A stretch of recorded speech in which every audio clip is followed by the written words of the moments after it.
So even if the stories come from all directions, people claiming a lot of things, you need to respect it because some people will be fighting for their lives. I don't have that clip. I don't have that one, but I might have to add in. I'm sitting here fighting for my life. Yeah, so sometimes people can separate fact from fiction. And I think that the media took the story, ran with it, and people automatically believed it because, I mean, we're talking about a villain in movies, right? So, yeah, it was crazy.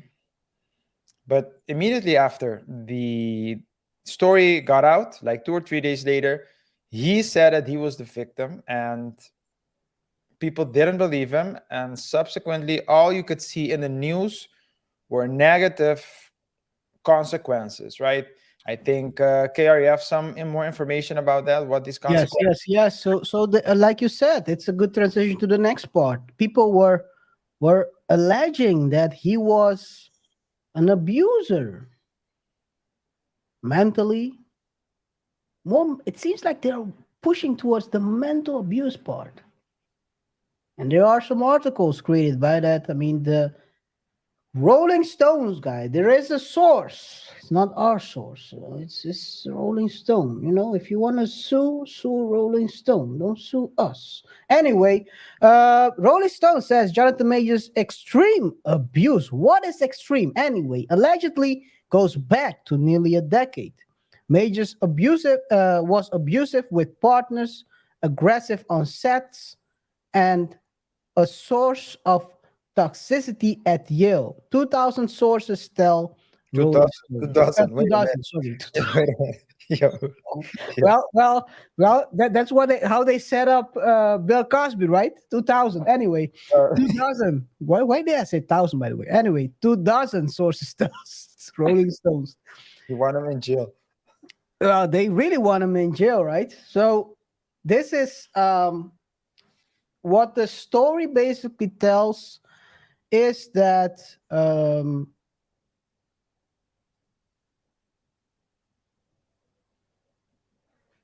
magazine spoke to about 40 people who say they knew. They're all anonymous, but they say they knew Majors personally either from school, work, or as friends. Well, hell of a friend you are, but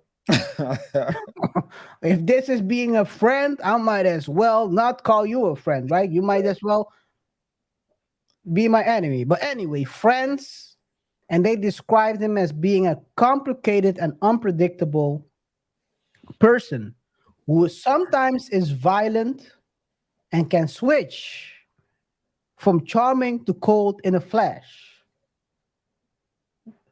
Well,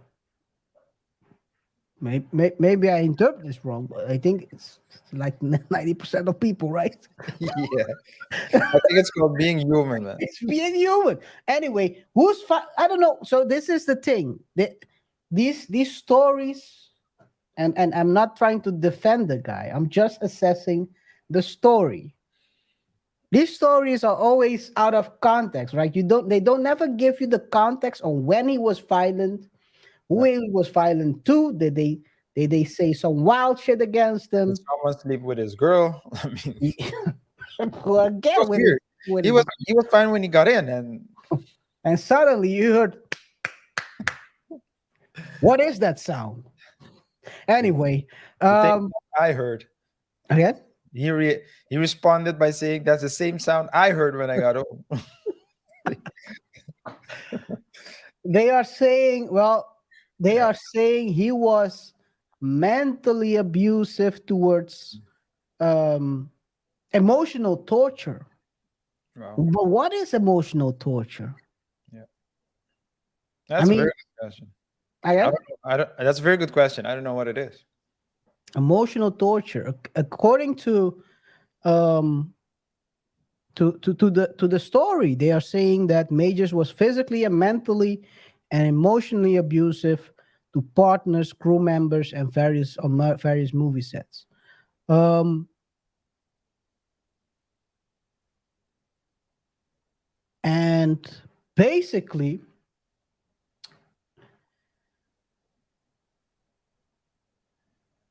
Rolling Stone claimed that they reached out to six people, and they never consented to having those statements released, while another said it was not truthful, and one more didn't respond to the request for comment.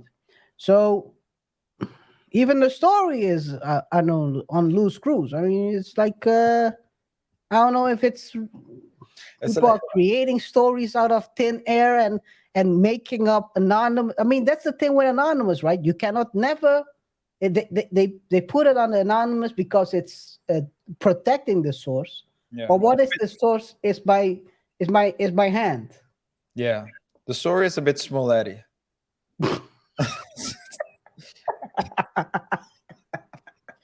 but Guys, we have a but show about Smollett as well, right? The Jussie Smollett, yeah, yeah, Justice Smollett, yeah. yeah. Take a look at our page. We have a story about Justice Smollett. But according to the story, two more ex-girlfriends say that they have been, um, let's say, abused. But the thing is, with ex-girlfriends, Yeah. do they have a grudge? Did he move on and got better? Are they missing out on the money and they're trying to get some? That's the hardest thing about stories like this, right? It's hard to assess whether what is true and what is not. If he was, let's say, abusive, why didn't you report it to police? Yeah. Well, I think it's easier said than done. If you see a lot of people when they are in, so what I see in my practice is that when a victim of abuse decides to actually make a complaint, to file a complaint, it's usually after the abuse has taken place for a long time. So sometimes it's like 1 year, 2 years later. Uh, sometimes like it's a very, maybe it happened just once, but it was in such a grave matter way, such a grave way that the person said, I need to do it. So, but that's the thing with emotional abuse, right? So that's the first thing I'm thinking. Physical abuse, that's easy to prove. I would say easier. But emotional abuse, especially nowadays, KR, where everyone is offended by anything you say, what are we talking about? So, Who says that person didn't abuse him first as well, but he's mentally stronger? yeah, that's also wrong. I mean, again, what is abuse? It's especially emotional abuse. You know what it is, but you can define it probably in a very scholarly manner, but that doesn't. I mean, we as human beings, when we talk, sometimes we get mad, sometimes we're in bad moods. So when I read these articles, it doesn't really surprise me. Also, because it's very common that when a popular person is under fire, under scrutiny, a bunch of victims will pop out I've from seen him do it. like shrooms. I should say mushrooms, actually. Well, they probably are shrooms as well, and they will come out and say I've seen him do it. out of nowhere. Yeah, and this doesn't only apply to men, right? It also happened to Ellen DeGeneres as well. When she, when she started, Happening these days. no, she's quit. She stopped her show. I don't know where she is, but Or was she? Anyway, that's good. when no, but like some stories came out of her that she was a bully, etc. And the point, I'm not saying that it is true or that it isn't true, but one thing is a fact that when a famous people is under fire, a lot of people will pop out of nowhere claiming that they're victims. And you always need to be, I mean, you always need to, we live in a democratic society, and it's always innocent until proven guilty. So even if the stories come from all directions, people claiming a lot of things, you need to respect it, because some people Some people will be fighting for their lives.